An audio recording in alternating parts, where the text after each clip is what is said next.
Warren Buffett और Charlie Munger के according trading करना वैसे ही है जैसे किसी यंगस्टर को खतरनाक ड्रग हेरोइन की आदत पड़ गई हो। I regard that as roughly equivalent to trying to induce a bunch of young people to start off on heroin. लेकिन क्या होगा अगर आपको पता चले कि आपका एक ट्रेडर फ्रेंड 15 से 20% एनुअल रिटर्न लेने के बजाय साल का 66% रिटर्न ले रहा है, यानी आपके गुरु वॉरेन बफेट से भी ऑलमोस्ट ट्रिपल। तो आपको कैसा फील होगा?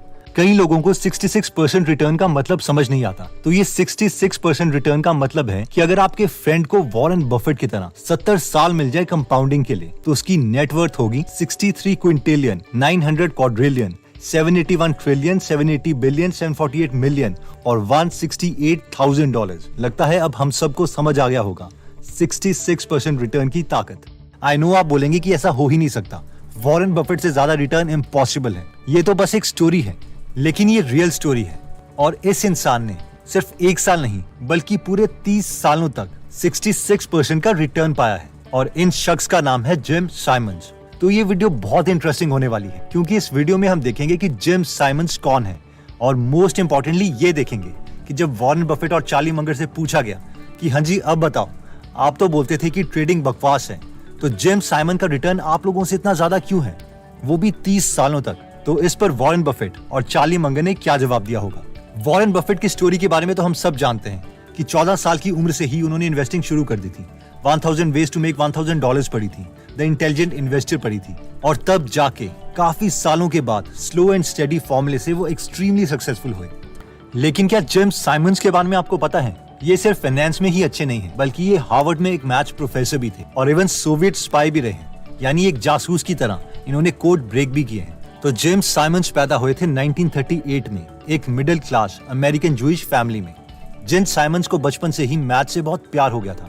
जब जिम साइमंस सिर्फ 3 साल के थे तो उनके पेरेंट्स ने देखा कि वो खुद ही बहुत बड़े नंबर्स को 2 से डिवाइड किए जा रहे थे। हाई स्कूल कंप्लीट करने के बाद उनके फैमिली मेंबर्स चाहते थे कि वो मेडिसिन स्टडी करें और डॉक्टर बने, लेकिन जिम साइमंस के कुछ और ही प्लान्स थे। इसलिए उन्होंने MIT में मैथमेटिक्स पढ़ने के लिए एडमिशन ले ली। शुरू में उन्हें काफी दिक्कतें आई और बहुत टेस्ट में वो फेल भी हुए, लेकिन फाइनली समर्स की छुट्टियों में उन्होंने पूरा टाइम कॉम्प्लेक्स सीरीज के क्वेश्चन सॉल्व करने में लगा दिया और उनका मैथमेटिक्स की तरफ इंटरेस्ट और बढ़ गया। जिम के टीचर्स बोलते हैं कि ज्यादातर जिम कैंपस में लेटे हुए पाए जाते थे और आंखें बंद करके कोई ना कोई मैथ्स की इक्वेशन के बारे में सोच रहे होते थे। अपने कॉलेज के टाइम में ही उन्हें पता चल गया था कि वो इसी टाइप की लाइफ चाहते हैं जहां उन्हें अपनी जिंदगी में मैथ्स और कॉफी चाहिए बस। MIT से पढ़ने के बाद बर्कली यूनिवर्सिटी में जिम ने 2 ही सालों में PhD कंप्लीट कर ली और हार्वर्ड यूनिवर्सिटी में उन्होंने अपनी पहली जॉब स्टार्ट करी as a math teacher. As a professor वो बहुत ही कैजुअल रहते थे, इतने कैजुअल कि कभी वो सॉक्स भी नहीं पहनते थे। कुछ सालों के बाद जिम साइमंस टीचिंग से बोर हो गए क्योंकि सब कुछ प्रेडिक्टेबल था। स्टूडेंट्स को सेम लेक्चर दो और बाकी कलीग से गप्पे मारो। जिम साइमंस को कोई चैलेंजिंग जॉब चाहिए थी ताकि वो अपना टैलेंट यूज कर पाए और 1964 में उन्हें वो अपॉर्चुनिटी मिली जिसका उन्हें इंतजार था। IDA यानी इंस्टीट्यूट डिफेंस एनालिसिस ने उन्हें जॉब दे दी। ये एक बहुत ही सोफिस्टिकेटेड गवर्नमेंट ऑर्गेनाइजेशन थी जो कंट्री के टॉप मैथमेटिशियन को हायर करती थी ताकि वो सोवियत यानी पास्ट रशिया के स्पाई कोड्स ब्रेक कर पाए। उस वक्त IDA स्ट्रगल कर रहा था क्योंकि पिछले 10 सालों से उनसे कोई भी सोवियत स्पाई कोड ब्रेक नहीं हुआ था। इसलिए उन्होंने जिम साइमन जैसे मैथमेटिशियंस को हायर किया था जिनके पास बेशक कोड क्रैकिंग का कोई एक्सपीरियंस ना हो, लेकिन उनके पास फ्रेश आइडियाज और मैथ्स की स्किल्स हो। यहाँ पर जिम साइमंस ने ultra fast code breaking algorithm बनाया जिससे सोवियत के कई कोड्स क्रैक हो गए और जिम साइमंस IDA में बहुत फेमस हो गए। इसके बाद साइमंस का इंटरेस्ट फाइनेंस और ट्रेडिंग की दुनिया में बढ़ने लगा। शेयर मार्केट की दुनिया को भी वो वैसे ही देखने लगे थे जैसे वो मैथ्स को देखते थे। जब जिम साइमंस 30 के हुए तो IDA ने उन्हें निकाल दिया क्योंकि उन्होंने एक इंटरव्यू में बोल दिया था कि उन्हें वियतनाम वॉर पसंद नहीं है और जो कि उनके बॉस के व्यूज के खिलाफ था। 40 की एज में जिम साइमंस ने अपना पहला हेज फंड खोला जिसका नाम था मनी मैट्रिक्स, जिसका काम था कि वो मैथ्स को यूज करके शेयर मार्केट के पैटर्न्स को समझ सके। इसके लिए उन्होंने अपने past IDA colleague Leonard Baum को अपनी टीम में इंक्लूड कर लिया। बॉम भी जिम साइमंस की तरह बहुत बड़े मैथमेटिशियन थे और इससे पहले बॉम एक फेमस बॉम वेल्च एल्गोरिदम बना चुके थे और ये एल्गोरिदम बाद में साइमंस के हेज फंड का एक बड़ा हिस्सा बना। इस एल्गोरिदम को हम कुछ इस तरीके से समझ सकते हैं कि ये एल्गोरिदम अगर हम क्रिकेट में अप्लाई करते हैं और अगर इस एल्गोरिदम को क्रिकेट के कोई रूल्स भी नहीं पता फिर भी ये काफी अच्छी प्रोबेबिलिटी से बता सकता है कि क्रिकेटर की नेक्स्ट मूव क्या होगी उसके पैटर्न्स को समझ के। जिम साइमंस जानते थे कि ये एल्गोरिदम वो फाइनेंशियल मार्केट में भी यूज कर सकते हैं। इस एल्गोरिदम को यूज करके दोनों जिम और बॉम ने काफी पैसे अपने हेज फंड से कमाए। एक बार उनके साथ बहुत ही इंटरेस्टिंग केस हुआ। बॉम और जिम एक बार बीच में रिलैक्स हो रहे थे और इनके एल्गोरिदम ने प्रेडिक्ट किया कि ब्रिटिश पाउंड की वैल्यू आज रात इंक्रीज होने वाली है और ये दोनों स्विम सूट में ही भाग के अपने ऑफिस आए और बहुत से ब्रिटिश पाउंड्स खरीद लिए और जैसा एल्गोरिदम ने प्रेडिक्ट किया था ब्रिटिश पाउंड की वैल्यू बढ़ गई और दोनों ने काफी पैसे कमाए। इंटरेस्टिंग बात यह थी कि दोनों को कोई भी ब्रिटिश पॉलिसी के बारे में नहीं पता था और ना ही उनके पास कोई रीजन था कि क्यों ब्रिटिश पाउंड की वैल्यू इंक्रीज होने वाली है। बस एल्गोरिदम की प्रेडिक्शन से ही उन्होंने ये डिसीजन ले लिया था। इसके बाद बॉम और जिम साइमंस ने और अच्छे मैथमेटिशियंस की टीम बनाई और एक फंड खोला लिमरॉय नाम से।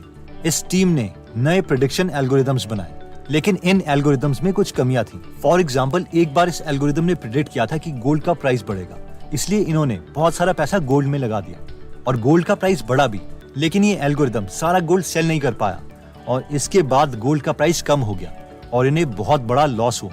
इसके बाद अब बारी आई इनके थर्ड हेज फंड की, जिसका नाम था रेनेसांस टेक्नोलॉजी और ये हेज फंड एक्सट्रीमली सक्सेसफुल रहा। जिम साइमंस ने नए मैथमेटिशियंस की नई टीम तैयार की, टेराबाइट्स ऑफ डेटा कलेक्ट करके कंप्यूटर्स में डाला गया और बेस्ट एल्गोरिदम्स डिजाइन किए गए। इस कंपनी रेनेसांस टेक्नोलॉजी के अंदर एक फंड बनाया गया जिसका नाम दिया गया मिडालियन फंड और इस मिडालियन फंड के एल्गोरिदम ने ऑन एन एवरेज 66.1% का एनुअल रिटर्न दिया और इन्वेस्टिंग की दुनिया के महारथी जैसे कि जॉर्ज सोरोस, स्टीव कोहेन और इवन की वॉरेन बफेट से 3 गुना ज्यादा रिटर्न अचीव किया और 30 सालों में 1988 से 2018 तक इस फंड ने $105 बिलियन कमाए।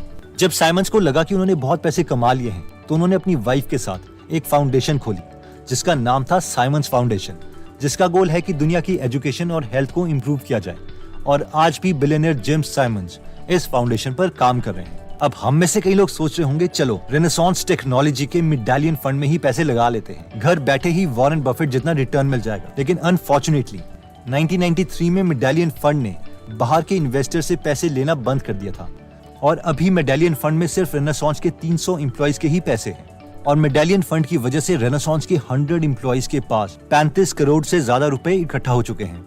ओके, तो अब नेक्स्ट आर्ग्यूमेंट जो ट्रेडर्स दे सकते हैं वो ये है कि चलो कम से कम एक चीज तो प्रूव हो गई है कि ह्यूमन इमोशंस के थिंकिंग का कलेक्टिवली एक पैटर्न है और इसीलिए मशीन लर्निंग एल्गोरिदम्स इसे ढूंढ पाए। लेकिन वो बोलते हैं ना कि मशीन का काम ह्यूमन से मत करवाओ। Never send a human to do a machine's job. Anyways, jokes apart, अगर हमें ये समझना है कि हम ट्रेडिंग में हमेशा क्यों नहीं सक्सेसफुल हो सकते या फिर मेडालियन फंड में बाहर के इन्वेस्टर्स पैसे क्यों नहीं लगा सकते, इन दोनों सवालों को समझने के लिए हमें एक ही चीज समझनी होगी, trading versus investing. Trading is a negative sum game. इस पॉइंट को समझने के लिए हम एक एग्जांपल लेते हैं। मान लीजिए कि आप लास वेगास के कैसीनो जाते हैं और वहां पर एक टेबल में 10 लोग खेल रहे हैं, सब 10,000 पे इन्वेस्ट करते हैं, यानी टेबल पर अब 1 लाख रुपए हैं। ऑब्वियसली सबसे पहले तो कैसीनो वाला अपनी फीस लेगा, आप लोगों को प्लेटफॉर्म देने के लिए, अपना बिजली का बिल भरने के लिए और अपने एम्प्लॉइज की फीस देने के लिए। सो लेट्स से कि वो 10,000 पे ले लेता है, टेबल में अब बचे हैं 90,000 रुपए। अब जो भी विनर होगा उसे 90,000 रुपीज मिलेंगे। असली में इसमें भी गवर्नमेंट को टैक्स देना पड़ेगा, बट द पॉइंट इज कि किसी का विनर बनने के लिए किसी का लूजर होना जरूरी है। अब इमेजिन कीजिए कि आप एक ट्रेडर हैं और आप सिर्फ बाकी ट्रेडर्स के साथ ही नहीं बल्कि इंस्टीट्यूशनल ट्रेडर्स जैसे कि जिम साइमंस की कंपनी रेनेसांस टेक्नोलॉजी से भी कम्पीट कर रहे हैं। तो क्या आपको लगता है कि कोई ट्रेडर इन जाइगेंटिक इंस्टीट्यूशंस को बीट कर सकता है? आपको पता है कि रेनेसांस के 1/3 एम्प्लॉइज PhD हैं मैथ्स और साइंस में, और हो सकता है कि आप ऐसे इंस्टीट्यूशंस के खिलाफ ट्रेड कर रहे हो। अब रेनेसांस का जो भी प्रॉफिट है वो पैसे किसके हैं? ऑब्वियसली लॉन्ग टर्म इन्वेस्टर्स के नहीं है, क्योंकि वो तो शेयर होल्ड करके रखते हैं, इसलिए वो प्रॉफिट बाकी छोटे ट्रेडर्स का है जो कि इंजीनियस मैथमेटिशियंस को अमीर से और अमीर बना रहे हैं। अब क्योंकि ट्रेडिंग की गेम में एक विनर के लिए कोई ना कोई लूजर होना जरूरी है, इसीलिए मेडालियन फंड भारी इन्वेस्टर्स के लिए बंद है, क्योंकि सब अगर मेडालियन में ही पैसे दे देंगे तो हारेगा कौन? और ऑब्वियसली आप ये भी समझ गए होंगे कि मेडालियन फंड एक साथ बहुत से पैसे ट्रेड क्यों नहीं कर सकता। ये इसलिए है क्योंकि बाकी ट्रेडर्स मिलके जितने पैसे इनके अगेंस्ट लगाएंगे, मेडालियन का प्रॉफिट उससे ज्यादा नहीं हो सकता। अभी ऑब्वियसली रेनेसांस इंडिया में ट्रेड नहीं कर रहा है, but I hope you got the point. अब ऑब्वियसली हम में से कई लोग सोच रहे होंगे कि वॉरेन बफेट और चार्ली मंगर से जब जिम साइमंस के रिटर्न के बारे में पूछा गया तो उन्होंने क्या जवाब दिया, क्योंकि जिम साइमंस के मेडालियन फंड ने तो ऑलमोस्ट 66% का रिटर्न अचीव किया था, जो कि वॉरेन बफेट से 3 गुना ज्यादा है। तो ये सवाल पूछने पर चार्ली मंगर और वॉरेन बफेट ने कहा कि यस, जिम साइमंस और उनकी टीम बहुत इंटेलिजेंट है और रिच है, लेकिन उनकी स्ट्रैटेजी सिर्फ ट्रेडिंग में काम करती है और एक लिमिटेड फंड के साथ। अगर वो फंड साइज इंक्रीज करेंगे तो उन्हें ज्यादा प्रॉफिट नहीं होगा, और साथ में लॉन्ग टर्म इन्वेस्टिंग में भी उनकी स्ट्रैटेजी काम नहीं करती। On the amount they could make. But they were very, very smart. Yes, they got very rich. but Very, very smart. And very smart and very rich. Yeah. तो इस पूरी video की समरी ये है कि अभी भी value investing is the best. Take your time, value investing सीखो और कंपनी की वैल्यू कैलकुलेट करके पैसे इन्वेस्ट करो, ना कि यूजलेसली ट्रेडिंग करके। तो दोस्तों, अगर आपके किसी फ्रेंड या फैमिली मेंबर को ट्रेडिंग में बहुत इंटरेस्ट है या मैथ्स पसंद नहीं है, तो ये वीडियो उसके साथ जरूर शेयर करें, ताकि ये आर्ग्यूमेंट भी हम उनके साथ शेयर कर सकें और होपफुली उन्हें ठीक डायरेक्शन में ले जा सकें। अगर आप इंडेक्स फंड पर एक फ्री कोर्स देखना चाहते हैं तो वो हमने अपने दूसरे चैनल गीगल बिजनेस में अपलोड किया है। इसके अलावा आप हमारी गीगल एप्लीकेशन भी डाउनलोड कर सकते हैं, जहां पर 140 से ज्यादा बुक समरीज हिंदी में फ्री में अवेलेबल है, जिससे आपके पास आपके कॉम्पिटिटर से ज्यादा आइडियाज होंगे। इस ऐप में द इंटेलिजेंट इन्वेस्टर और 1000 वेज टू मेक $1000 जैसी बुक समरीज भी अवेलेबल है। तो अगर आप इंटरेस्टेड हैं तो गीगल ऐप और गीगल बिजनेस यूट्यूब चैनल का लिंक हम डिस्क्रिप्शन और फर्स्ट कमेंट में दे देंगे। आप हमारा टेलीग्राम चैनल भी ज्वाइन कर सकते हैं, ताकि हम आपको यूट्यूब वीडियोस और एक्स्ट्रा वीडियोस आपके साथ शेयर कर पाए, जो हम यूट्यूब चैनल में अपलोड नहीं करते। एनीवेज दोस्तों, अगर आप ऐसी नॉलेजेबल वीडियोस मिस नहीं करना चाहते तो सब्सक्राइब करने के बाद बेल का बटन दबाना मत भूलिएगा। आप कमेंट करके ये भी बता सकते हैं कि आप नेक्स्ट वीडियो किस टॉपिक पर चाहते हैं। जल्दी हम आपसे दोबारा मिलेंगे। जय हिंद।